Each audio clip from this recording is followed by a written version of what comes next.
Frères et sœurs, bienvenue à cette célébration eucharistique. Nous sommes invités à prier tant pour nous que pour d'autres qui comptent sur nos prières. Nous sommes rassemblés au nom du Père et du Fils et du Saint-Esprit. La grâce de Jésus le Christ, l'amour universel de Dieu notre Père et la communion de l'Esprit Saint soient toujours avec vous. Le Seigneur n'exclut personne de son amour. Mais il nous arrive d'ériger des barrières entre lui et nous.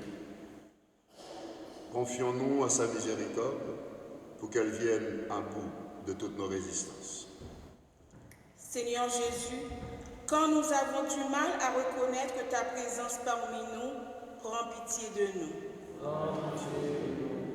Ô Christ, quand notre regard sur les autres est teinté de mépris, prends pitié de nous.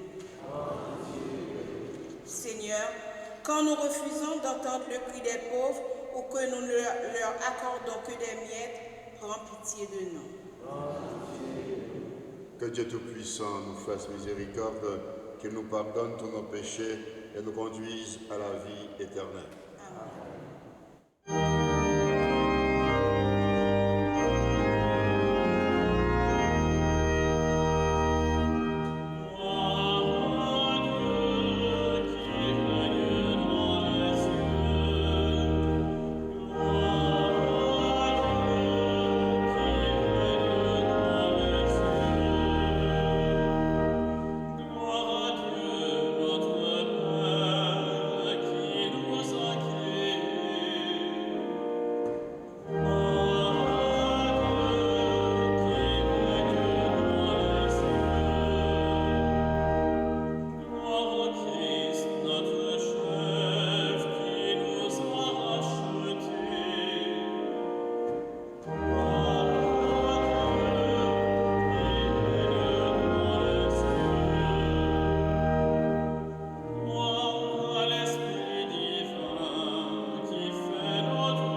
Janine, Marcel et Édouard Francoeur de la part de sa famille, pour le repos de Marcel Francoeur de la part de sa famille.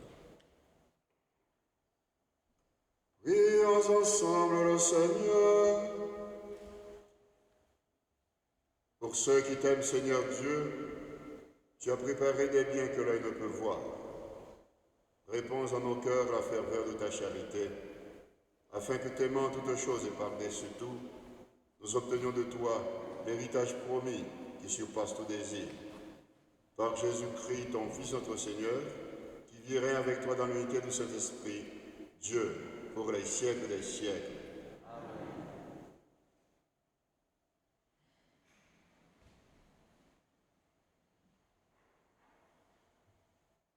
Lecture du livre du prophète Isaïe. Ainsi parle le Seigneur. Observez le droit, pratiquez la justice, car mon salut approche, il vient et ma justice va se révéler. Les étrangers qui se sont attachés au Seigneur pour l'honorer, pour aimer son nom, pour devenir ses serviteurs, tous ceux qui observent le sabbat sans le profaner et tiennent ferme à mon alliance, je les conduirai à ma montagne sainte. Je les comblerai de joie dans ma maison de prière. Leurs holocaustes et leurs sacrifices seront agréés sur mon autel, car ma maison s'appellera maison de prière pour tous les peuples. Parole du Seigneur.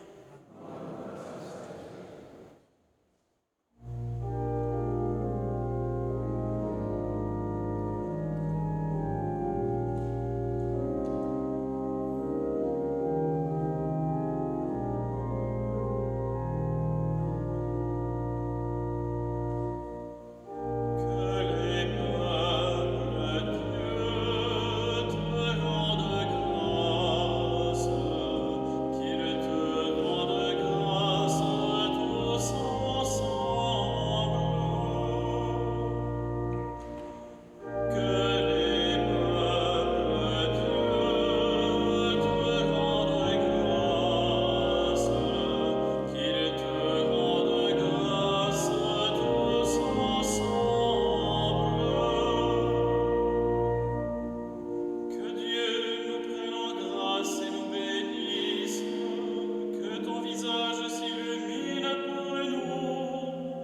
et ton chemin sera connu sur la terre, ton salut parmi toutes les nations.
Lecture de la lettre de Saint Paul apôtre aux Romains. Frères, je vous le dis à vous qui venez des nations païennes, dans la mesure où je suis moi-même apôtre des nations, j'honore mon ministère, mais dans l'espoir de rendre jaloux mes frères selon la chair et d'en sauver quelques-uns. Si en effet le monde a été réconcilié avec Dieu, quand ils ont été mis à l'écart, qu'arrivera-t-il quand ils seront réintégrés? Ce sera la vie pour ceux qui étaient morts. Les dons gratuits de Dieu et son appel sont sans repentance. Jadis, en effet, vous avez refusé de croire en Dieu et maintenant, par suite de leur refus de croire, vous avez obtenu miséricorde. De même, maintenant, ceux qui ont refusé de croire, par suite de la miséricorde que vous avez obtenue, mais c'est pour qu'ils obtiennent miséricorde eux aussi. Dieu, en effet, a enfermé tous les hommes dans le refus de croire pour faire à tous miséricorde. Parole du Seigneur.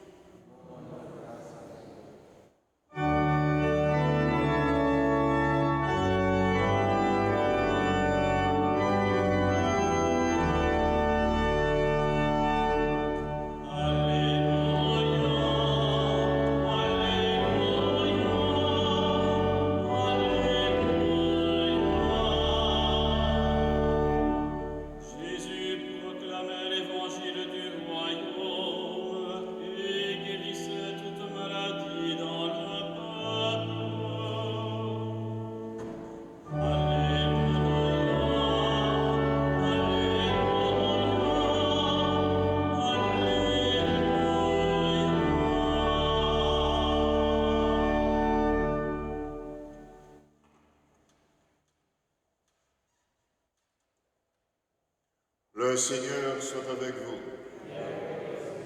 Évangile de Jésus-Christ selon saint Matthieu. En ce temps-là, partant de Génézareth, Jésus se retira dans la région de Tyr et de Sidon.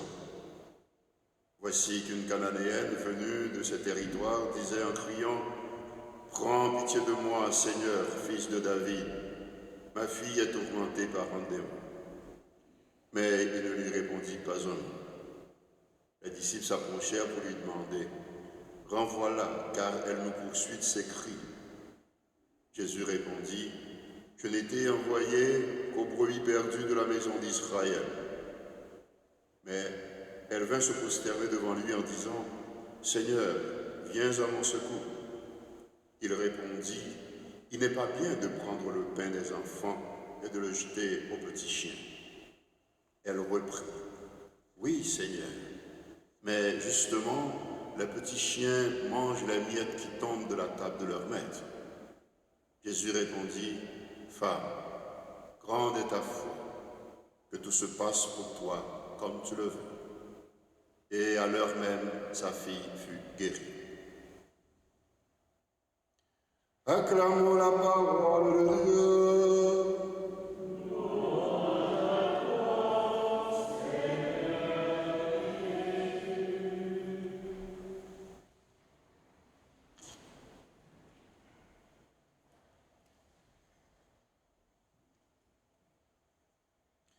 En cette messe dominicale anticipée,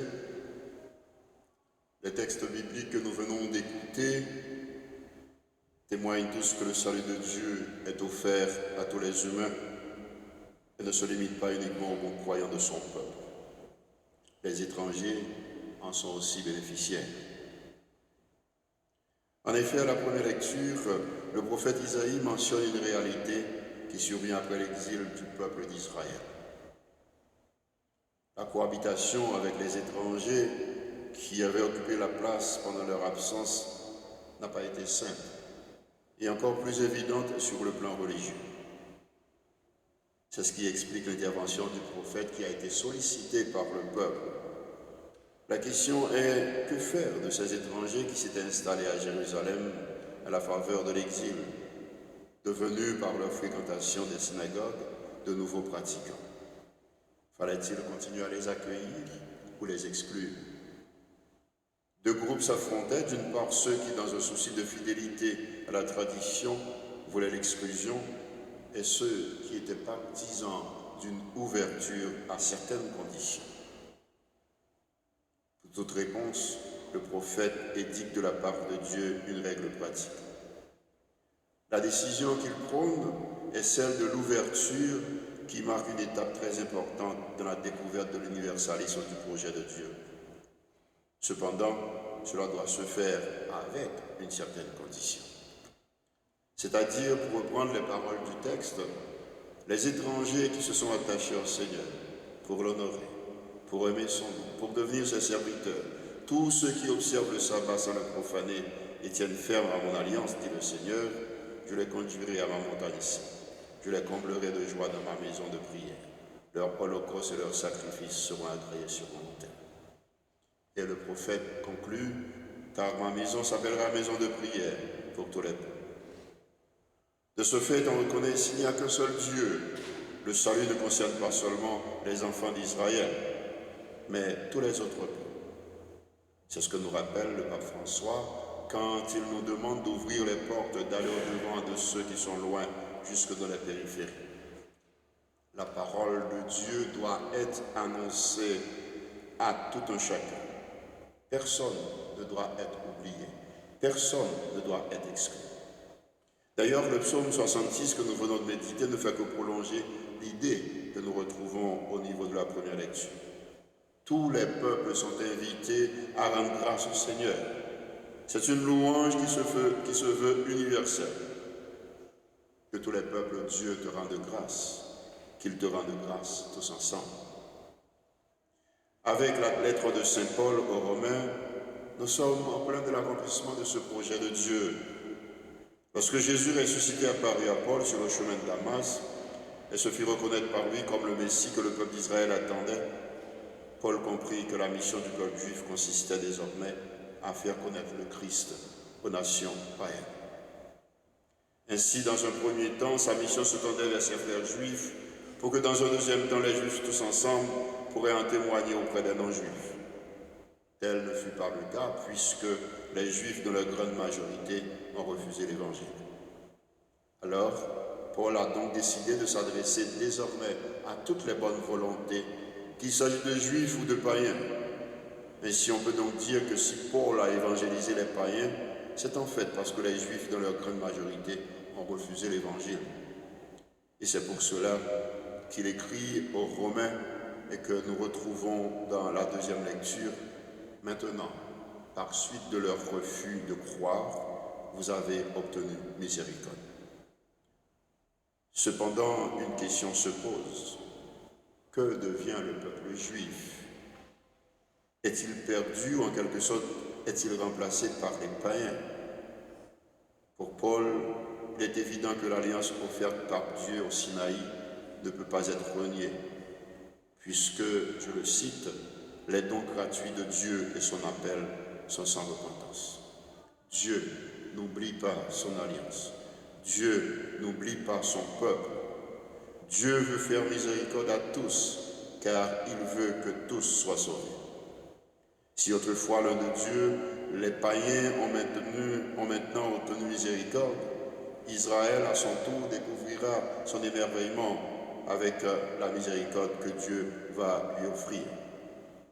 Et si Dieu, pour terminer le texte de la deuxième lecture, a enfermé tous les hommes dans le refus de croire pour faire à tous miséricorde, ce n'est pas dans le but de les conduire au péché pour pouvoir leur pardonner à tous, mais c'est dans le sens que lorsque notre liberté va jusqu'à refuser la grâce, Dieu n'insiste pas. Mais comme toujours, de tout mal et de toutes nos erreurs, si nous le laissons faire, Dieu fait surgir du bien et des conséquences bénéfiques. Oui, l'Église d'aujourd'hui doit ouvrir ses yeux, ses oreilles et son cœur aux appels du monde entier. Le Christ continue à nous envoyer pour témoigner de son amour auprès de tout un chacun, de tous les blessés de la vie, les malades, les exclus, les prisonniers. Il nous envoie pour porter la guérison autour de nous.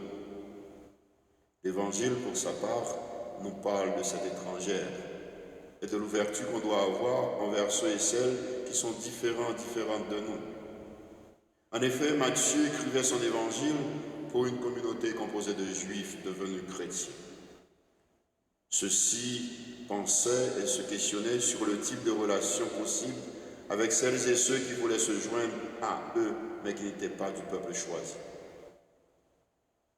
Jésus vient tout simplement se rencontrer avec une femme, une Cananéenne, en se retirant de la région de Tyr et de Sidon, en terre païenne. Cette Cananéenne, de par sa race, de par son pays, de par son passé, tout la rendait étrangère et lointaine. Et pourtant, c'est cette païenne qui va faire preuve de droiture, d'humilité, de disponibilité, surtout d'une foi étonnante, et qui va faire l'admiration de Jésus.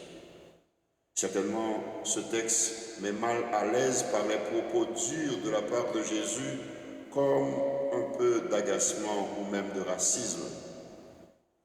Dans un premier temps, la femme de Canaan crie sa souffrance, car sa fille est malade.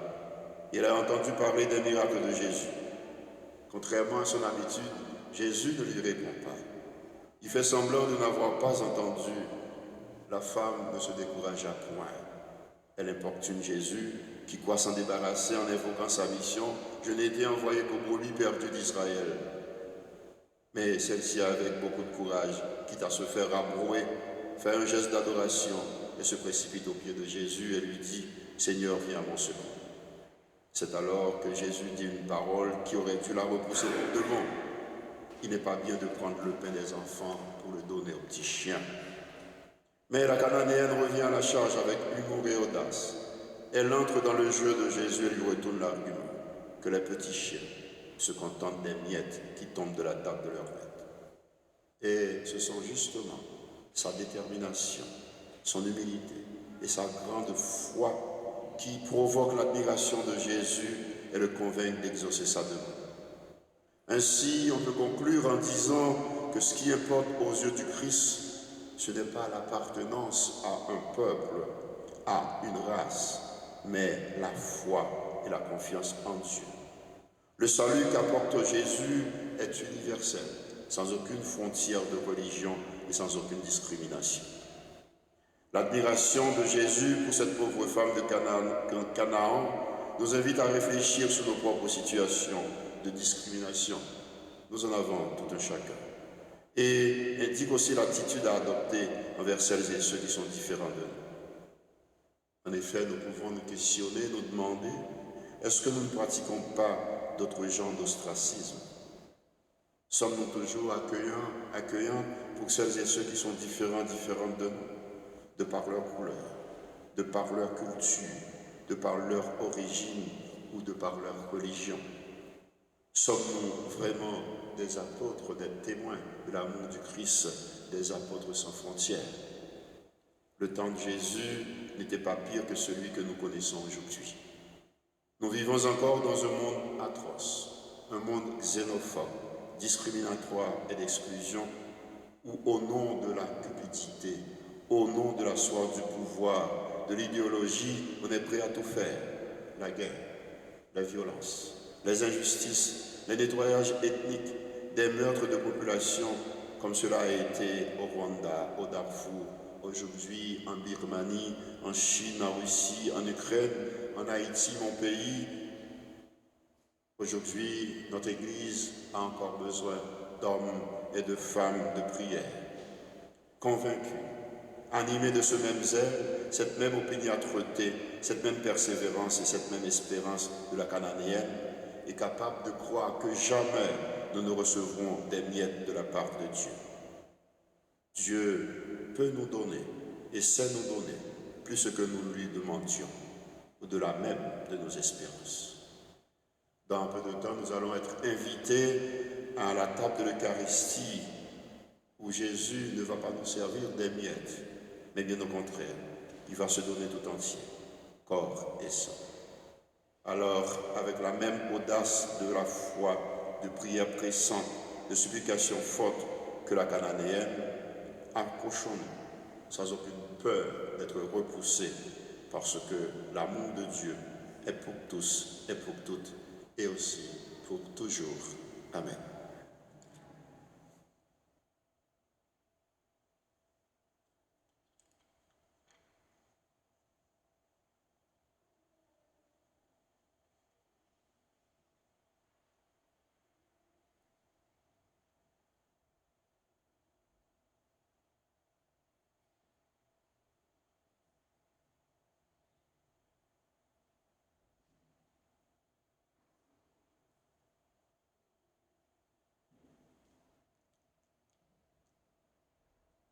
Et maintenant, frères et sœurs, levons-nous pour professer notre foi.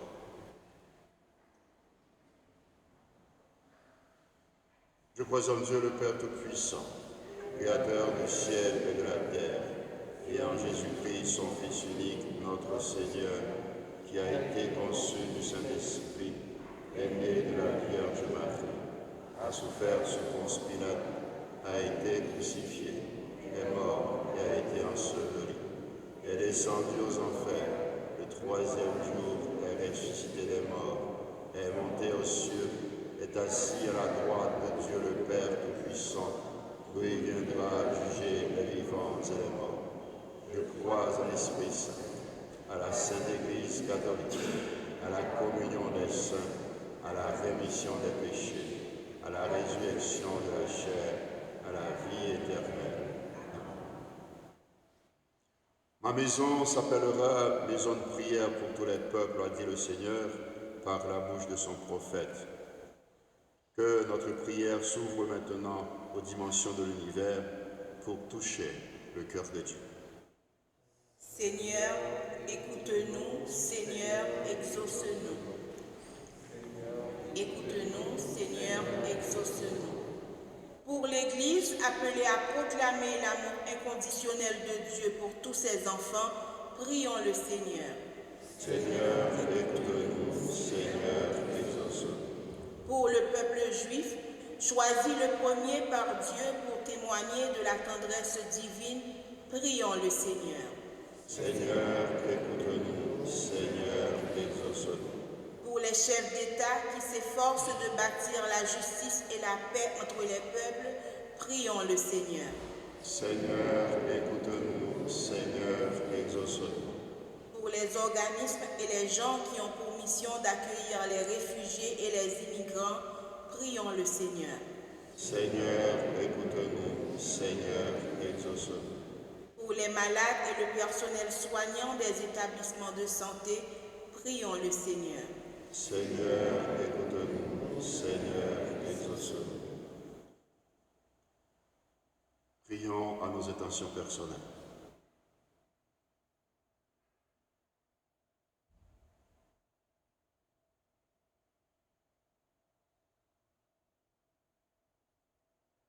Dieu notre Père, tu nous as choisis pour témoigner de ton amour à toute personne, sans exception.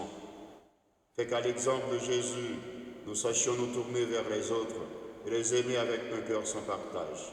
Nous te le demandons par le Christ notre Seigneur, qui vit et règne avec toi pour les siècles des siècles.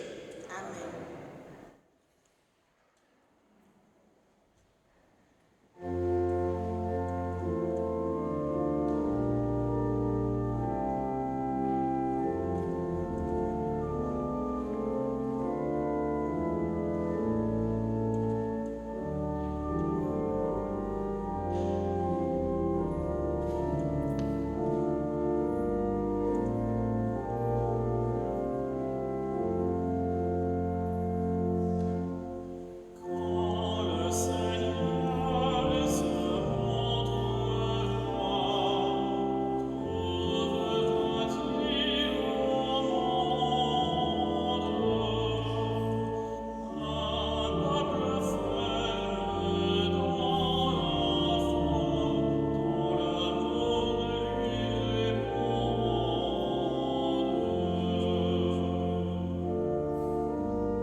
Prions ensemble pour offrir le sacrifice de toute l'Église. Accueille, Seigneur, ce que nous présentons pour cette Eucharistie, pour s'accorder un admirable échange. En offrant ce que tu nous as donné, puissions-nous te recevoir toi-même, par le Christ notre Seigneur. Le Seigneur soit avec vous. Élevons notre cœur. Rendons grâce au Seigneur notre Dieu. Vraiment, il est justement de te rendre grâce, de chanter une hymne à ta louange et à ta gloire. Seigneur, Père d'infinie bonté, à la parole de ton Fils annonçant l'Évangile, tu as rassemblé ton Église de toutes langues, peuples et nations, et tu ne cesses de la vivifier par la foi de ton esprit pour faire grandir jour après jour l'unité du genre humain. En rendant visible l'alliance de ton amour, elle ouvre à tous et à toute la bienheureuse espérance de ton royaume et resplendit comme un signe de la fidélité que tu as promise à tous les âges dans le Christ Jésus notre Seigneur. C'est pourquoi, avec toute la puissance des cieux, nous pouvons te bénir sur la terre et proclamer d'une seule voix avec toute l'Église.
est saint et digne de louange, Dieu qui aime tes enfants, toi qui es toujours avec eux sur les chemins de cette vie.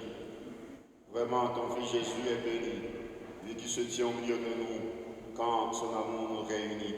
Comme autrefois pour ses disciples, il nous ouvre les Écritures et il rompt le pain.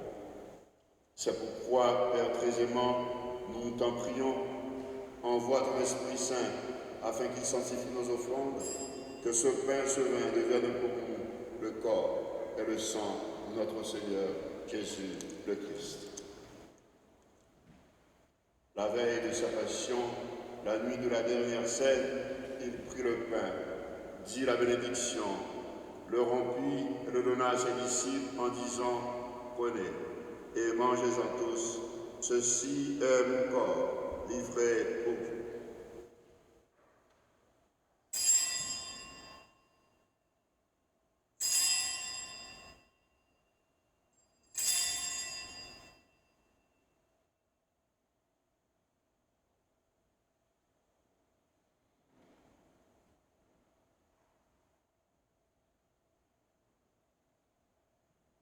De même, après le repas, il prit la coupe, te rendit grâce, et la donna à ses disciples en disant « Prenez et buvez-en tous, car ceci est la coupe de mon sang. Le sang de l'alliance nouvelle et éternelle qui sera versé pour vous et pour la multitude en rémission des péchés. Vous ferez cela en mémoire de moi. »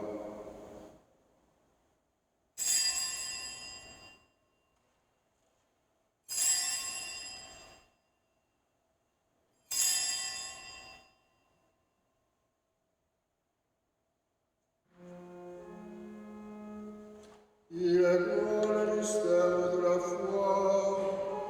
Nous annonçons ta mort, Seigneur Jésus.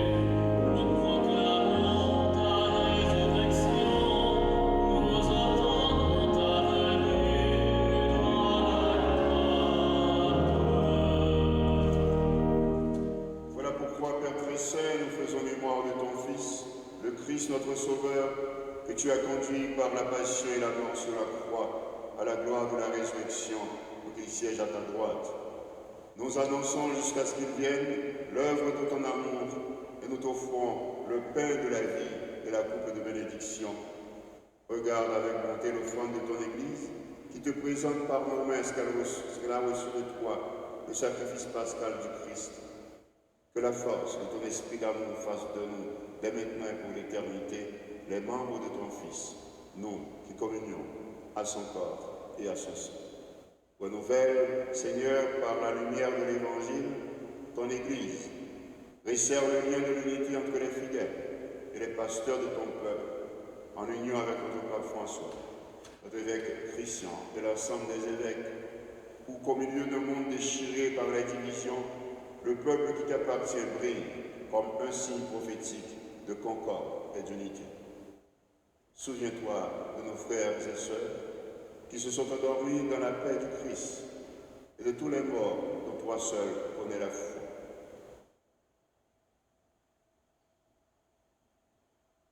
Accueille-les dans la joie et la clarté de ton visage et donne-leur par la résurrection la plénitude de la vie. Et lorsque prendra fin notre pèlerinage sur la terre, reçois-nous dans la demeure où nous vivrons près de toi pour toujours.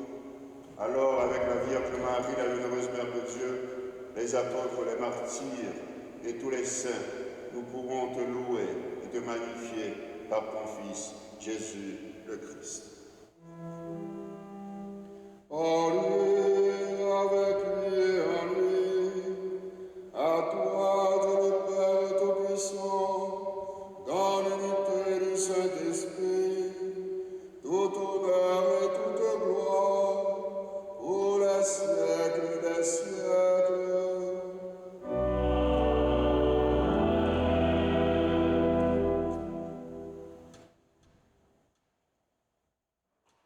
Unis dans le même esprit, nous allons dire avec confiance la prière que nous avons reçue du Sauveur. Notre Père, qui es aux cieux, que ton nom soit sanctifié, que ton règne vienne, que ta volonté soit faite sur la terre et en ciel. Donne-nous aujourd'hui notre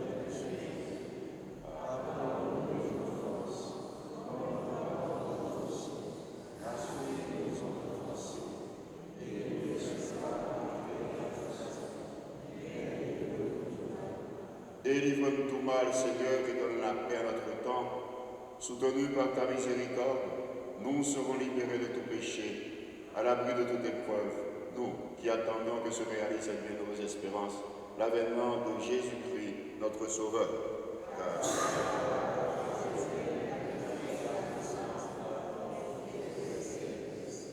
Seigneur Jésus-Christ, tu as dit à tes apôtres, je vous laisse la paix, je vous donne ma paix. Ne regarde pas nos péchés, mais la foi de ton Église. Pour que ta volonté s'accomplisse, donne-nous toujours cette paix et conduis-la vers l'unité parfaite, toi qui vis et règnes pour les siècles des siècles.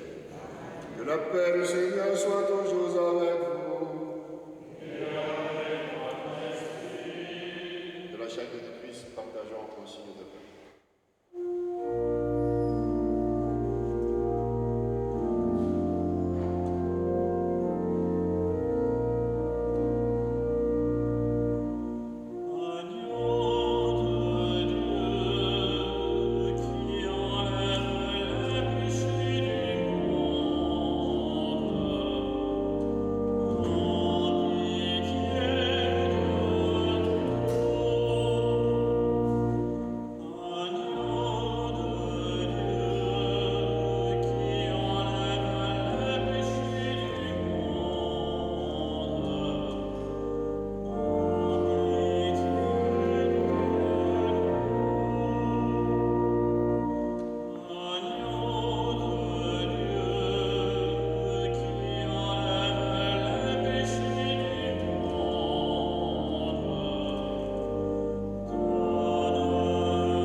Voici l'agneau de Dieu, voici celui qui enlève les péchés du monde.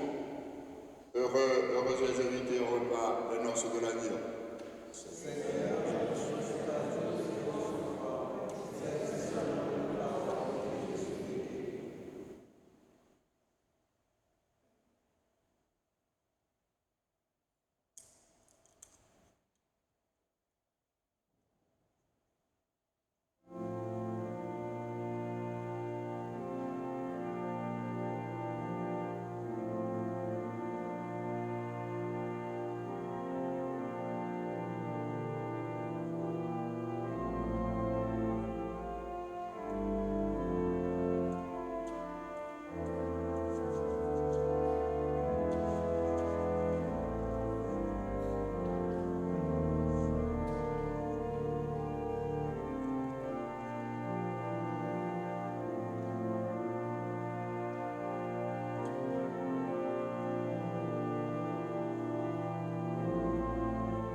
Prions encore le Seigneur.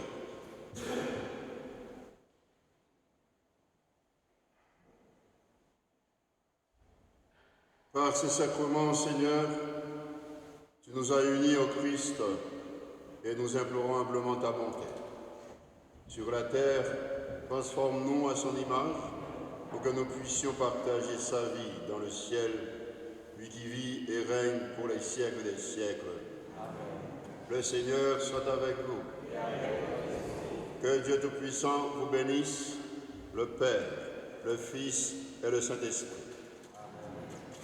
Juste avant de partir, je me présente, je suis le Père Wessner Néré, de passage au Canada, je vis à Haïti. Donc le Père Claudel m'avait invité à présider avec vous cette célébration eucharistique.